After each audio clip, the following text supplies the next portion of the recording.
E aí, pessoal, agora eu quero saber sobre o atendimento, se gostaram do veículo, o valor, o que vocês acharam aqui da Aerocar? Eu achei incrível, foi um atendimento impecável. Desde a primeira vez que eu cheguei aqui, fui atendida super bem. Vocês me ofereceram diversas condições para que hoje eu realizasse o meu sonho do meu primeiro carro. E eu estou muito feliz aqui ao lado da minha família que esse sonho se tornou realidade. Graças a Deus. Que bom. E o senhor, o que achou? Sonho, né? Ter uma filha dessa aqui e um momento desse aqui, de felicidade, eu não tenho nem palavras, sabe? Estou com o coração a mil. Que bom, fico feliz de participar. Saber que ela está recebendo esse carro aqui, com o esforço dela, com o trabalho dela, com a dedicação dela. Tá?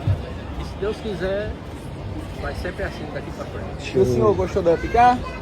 Gostei demais. Gostou demais. Que bom.